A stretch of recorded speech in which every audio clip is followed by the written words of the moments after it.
Depression or mental illness was once regarded as a taboo in Africa, especially in a country like Nigeria, where it is seen like something that has to do with a spiritual crisis or personal, what would we call it, conflicts within ourselves. According to recent reports, Nigeria stands to be at the highest or has the highest rate of people committing suicide annually. What could be the cause of all this? In Lagos, we have people jumping off the bridge every single week. We have some taking things like sniper. While we have some who just want to cause injuries to themselves. What could be the reason? Could it be economic meltdown, loss of job, or a loved one? Today we're focusing on depression and suicide. And we have one, should I call her a finest mind coach, a mind doctor, a mental health wellness expert who has produced about 2 major books that I would say has significant stories that even you and I may be able to relate with. She's done quite a number of seminars trying to get people out of one form of depression or the other. How has it been so far? And what is in this book that a lot of people need to get a hold of? I have with me Mrs. Adanze Osomonika.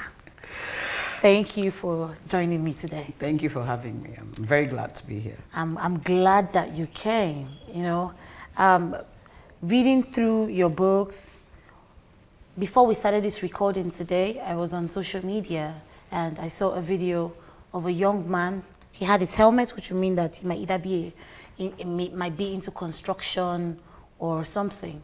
And he just sat there on the edge of Third Mainland Bridge, wanting to commit suicide. But luckily, you know, he was practically saved by some, you know, passers-by. And I kept asking myself, what runs through our minds to that extent that we just want to give up, believing that's the way we can escape? No, I like the observation and what you said. There's something that you said when you were giving the intro, that mental health or mental illness in Nigeria has been shrouded in, there's mystery. I call it mystery, under stigma, under spirituality, under a lot of things. So people don't, and it doesn't stop the fact that this thing is real. There's a lot of living in denial when it comes to mental illness. Now, back in the day, when people said they were depressed, it was supposed to be like a slang. I'm depressed, you know, something like that, you know, but it's more serious than that.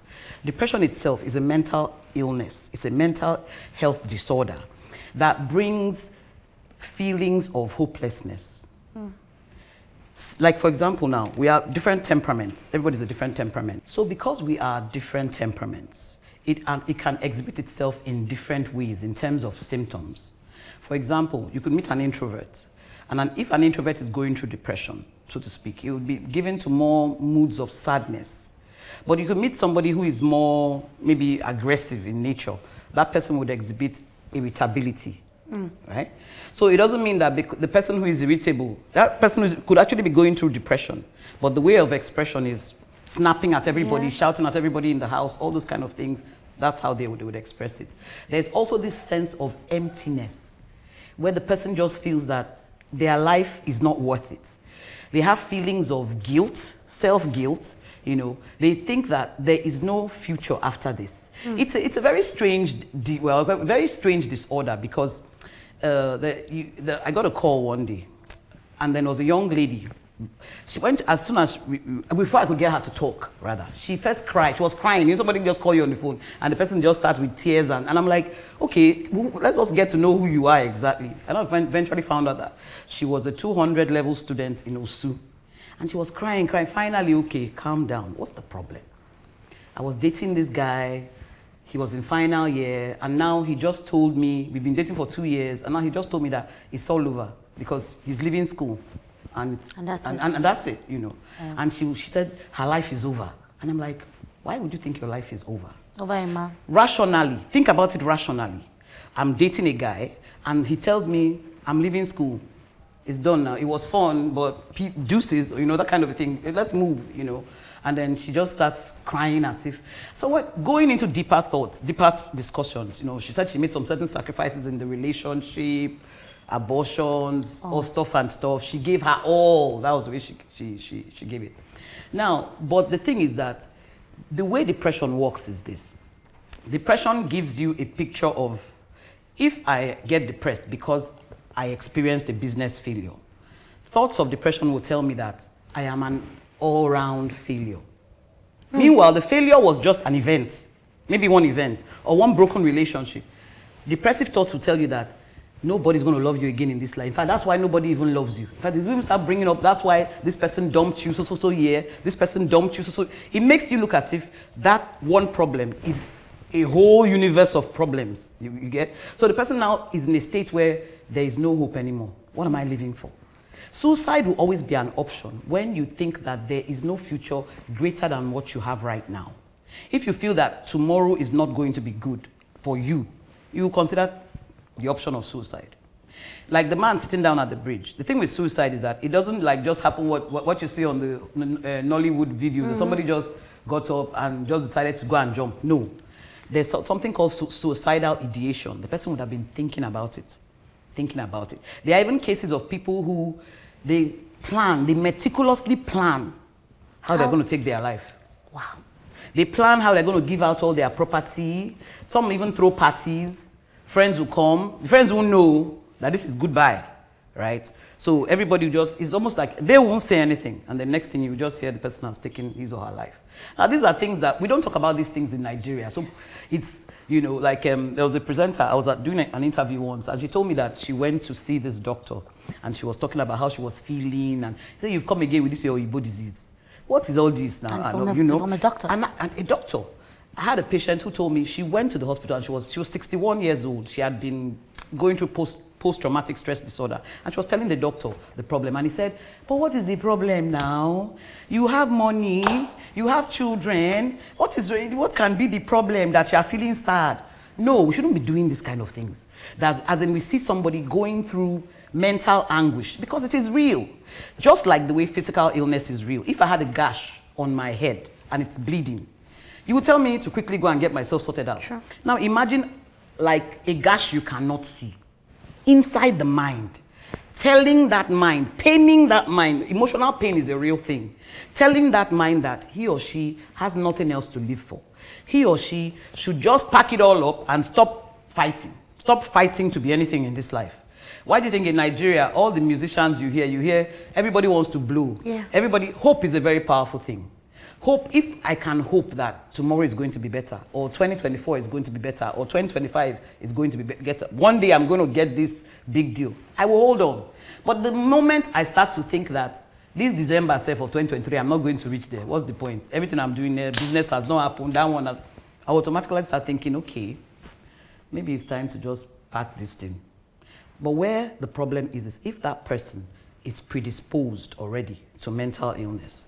Because mental illness runs in families, just the way obesity, high blood pressure. You will hear stories those days in the village. No go near that family household, they craze for there. Don't marry from that family, they get too much problem for there. But now we are in Lagos. There is no village here to tell you anybody. Everybody's walking around with their face like this. You don't know what is going on underneath. You don't know those who were traumatized by their parents growing up. You don't know the ones who were raped. You don't know the ones who went through all kinds of things. So when something like grief happens or loss of a job happens, it's just a trigger. It now opens up like a whole plethora of emotions here and there. And those emotions start to get out of control.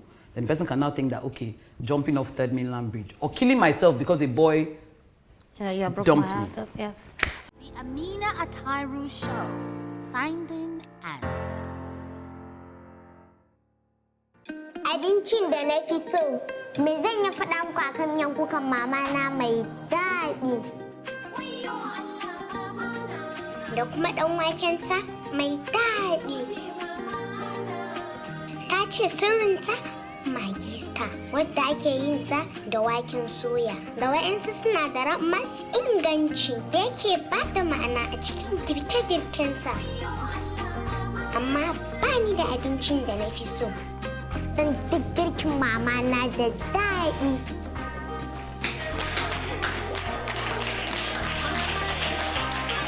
Magi girki mai inganci. The world is changing, business is evolving, shrinking workforce. The polity is starting, billions spent, yet insecurity persists. How can you live in a world and not be curious about what is happening around you? Why is happening? Where is happening? And how can the narrative change?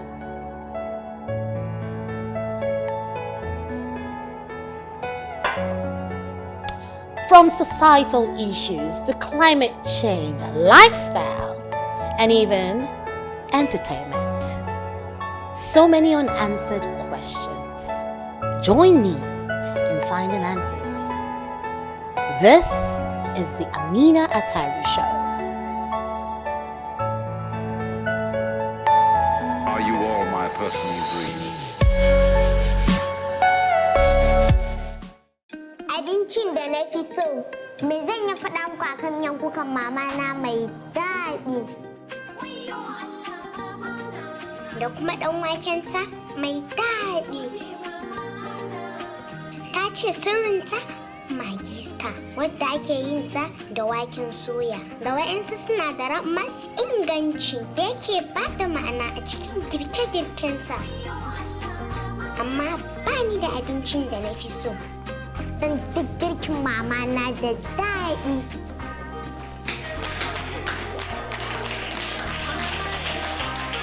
Magi girki mai inganci. The Amina Ataru Show, finding answers. I mean, just reminds me of a case that happened quite recently of a female student in Yabatek who decided to take sniper, 2 containers of sniper, because her boyfriend dumped her. When I think about those things, you know, the thing is that I think about it like, if you want to think rationally, think about it rationally. It doesn't make any sense, right? I see a guy, if it's done, it's done. We move on now, we meet somebody else, and then we go on from there. But some people come, I mean, I've spoken to quite a number of friends whom I would say at that point they were depressed, but we didn't really understand it. So probably you're going to take us through, you know, the different forms of depression we have. Like you say, the slang. I'm already depressed, I don't get money. I'm a depression won't finish me. They say, now let you depressed. Even me, I never chopped since I said I'm depressed too. And like that's what they think it is. Yes, we practically joke about this thing. But I recall that there was a time that he took, what they call it now, antiseptic. He didn't do it to commit suicide. He did it because he needed attention from a loved one who told him she doesn't want him anymore. Ooh, interesting. Yeah, and they said it has been happening for a while. And so when it almost happened between me and him, I was like, You see, I beg of this.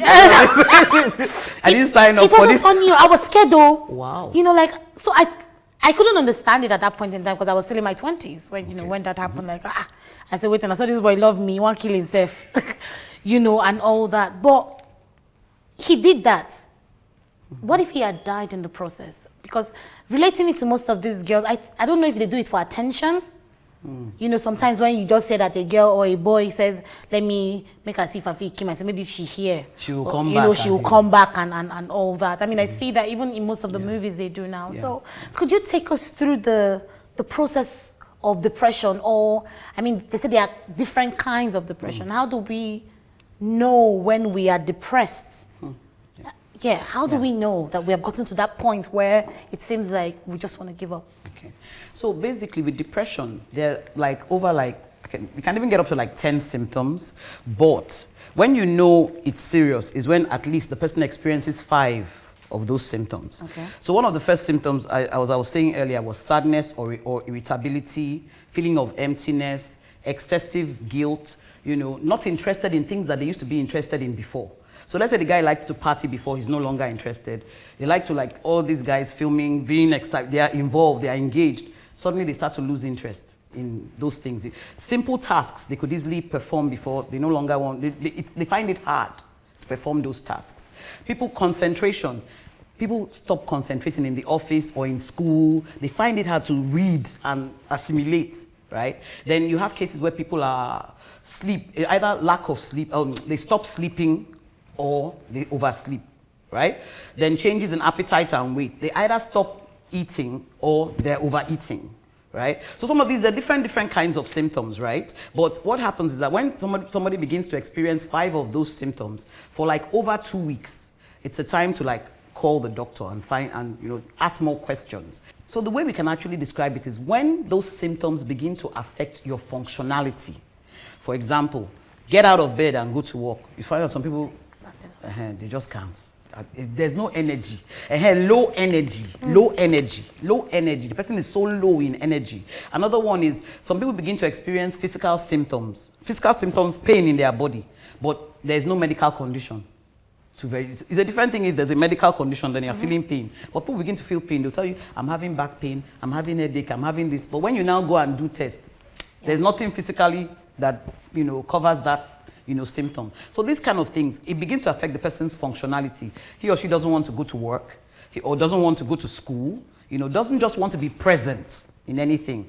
Now, aside from these symptoms that I've said, where there are also different forms of depression. I'll just mention some of the common ones. Okay. So major depressive disorder, or otherwise known as clinical depression, is the most common one. And that one, when the symptoms last for more than 2 weeks, that's when you say, we need to start talking about this. Then there's what you call persistent depressive disorder, or PDD. That one is the one I think I even see a lot of, because that one lasts for symptoms can last for 2 years. Oh, wow. Normally, in the civilized world, if you've started experiencing these symptoms for 2 weeks, you should quickly get on the phone and talk to a therapist, right? But the average Nigerian therapy, I'm going to talk, what I want to talk, what I want to hear, talk to her. So nobody talks to anybody. And then before you know it, month after month after month, a month goes, 2 months go, 3 months go.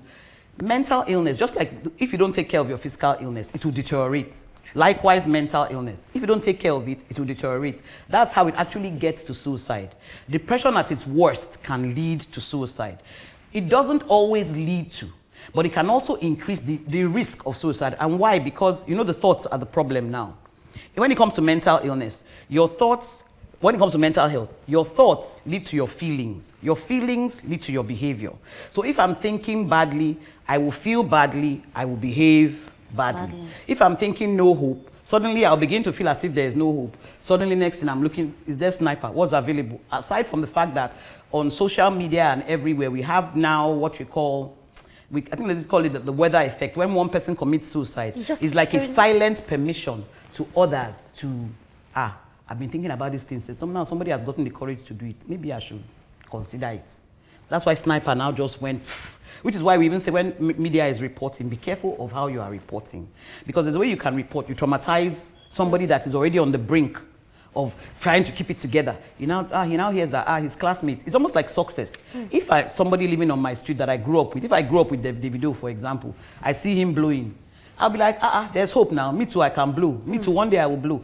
But if I see Davido go and collect sniper, right? I say, even Davido can collect sniper. Who am I? Who am I? That's how human beings are. We are. The trauma is transferable. Just like the way good vibes are transferable, bad vibes are also transferable. We cut across each other, which is why your social support system is very, very important. If I have parents who have got my back, no matter what, or I have friends I can just call, guys, I'm feeling down today. What are we going to do? Let's go out. We all go out. We ginger say, the problem will not seem so heavy. Yes. You get? Yes. That's why Owambe is such a thing. People want to go there. They are carrying all the problem. If I were to tell you their problem, you say, my own is nothing compared to this person. But you see the way they are dancing at the Owambe. You see the way they are. You think that there's no problem. Because of that positive energy, they just want to hold on to this good thing for a while. So you have that clinical depression. You have persistent depression. You have postpartum depression, the one that happens with the moms, right? You even have what you call adjustment disorder. People that can't cope with changes. So they move house, or their spouse dies, or they lose job, they will find it very hard to. And it sounds so like, what's that? Change is change, something like that. But there are people who can't cope, and they'll get depressed because of it. And then from there, it will get worse and worse and worse, right? Then you have bipolar. Now, bipolar's own is the one that it has to go with mania, where you see a guy is telling you, I am going to be, and this February 26th, I am one of the contestants. You can see him. He doesn't look like anything that's even, but you tell you that I'm one of the contestants. I'm contesting. I'm going to be one of the people that are going to win. Tinubu has nothing on me. I can deal with him. Who is he? He'll be talking like that to you. They'll be talking like as if, as if they're high on, and you're looking at it like, there's nothing that makes sense in what this guy is saying. But that's the mania part of the whole thing. Then you see him when he gets depressed, he'll just return to one corner, be quiet. And the same person you saw shouting and shouting is now like a mouse. The Amina Atahiru Show, Finding Answers. Abincin da na fi so, me zan yi faɗa muku akan miyan kukan mama na mai daɗi. Da kuma ɗan wakenta mai daɗi. Ta ce sirrinta magista, wadda ake yin ta da waken soya. Da wa'yansu sinadaran masu inganci da yake ba da ma'ana a cikin girke-girkenta. Amma ba ni da abincin da na fi so. Don duk girkin mama na da daɗi.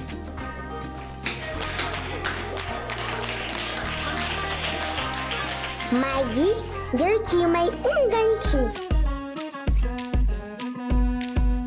The world is changing, business is evolving, a shrinking workforce.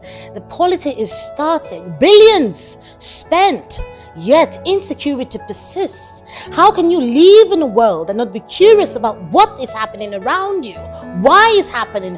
Where is happening? And how can the narrative change?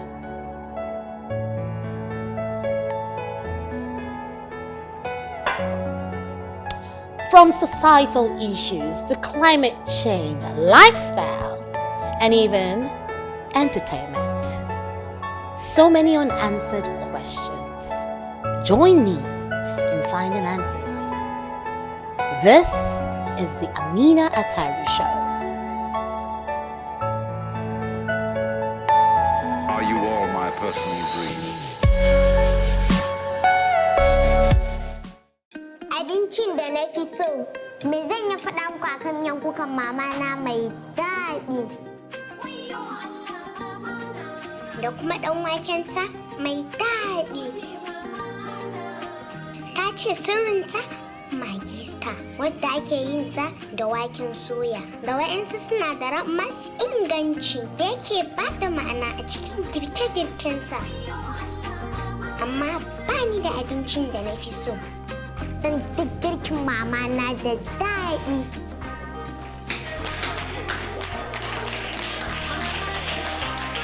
Magi, girki mai inganci. The Amina Atahiru Show, Finding Answers. A lot of people would, relate. I mean, I see that a lot. Coming from the area. I mean, I've lived in Mushin and all the particular and stuff like that. I mean, I see that a lot, and a lot of people say, Otimugbo, or he's taking, weed or marijuana. But it's a real situation. I got a call from a lady one day, and she said, come and drug my husband. And I was like, yeah, kilo shele. And he said, one minute he's zihi, 1 minute he's, she couldn't understand it. And of course, that was what was going on with that guy. That was what was going on. Then there's psychotic depression, the one that has to do with hallucinations and delusions. They hear people that are not there. They see people that are not there. They tell you things as if there's somebody beside them talking to them. So all these things are different kinds, right? But the most important thing you should even note out for is that the person that you know is not behaving like themselves. The person is not this person is courageous. This person is, this person is strong. Normally, on a good day, this person can take down anything. And you just say to the person, how are you? And from the how are you?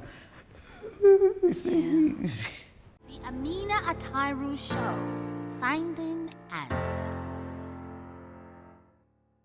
There was a case when I was 10 where I was nearly raped by a family friend, so to speak. Our house girl took me to a family friend's house. Apparently, she and the guy were having fun. And she refused to go the whole 9 yards. And then she wanted to leave. And the guy vexed and came into the room where I was. I was just 10, sitting down. I was playing I was friends with his sister. And I was just playing. And then I just saw one guy come. You know when a guy wants to, it's like as if there was somebody else. Something had taken over the guy. That was the way it looked like to me. And I was like, what's happening? What's happening? And then he was charging at me, and then I was just jumping from chair to chair, just jumping, you know. And finally, the girl came in and snapped at him, and then carried me, and then we went home.